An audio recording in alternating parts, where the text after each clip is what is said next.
چا په سرو سترګو ژړل د چا دپاره، چا په سرو شونډو خندل د چا دپاره، چا رنګونه مخ ته ورکړه مخ یې سپین کړو، چا مخونه په خپل وهل د چا دپاره.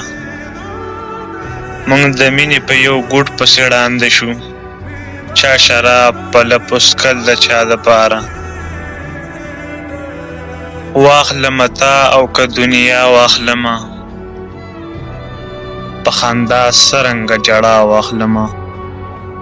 تا ته چې ګورم نو بیا دوه زړه کې شم، یو قدم مخکې بل په شا واخلمه.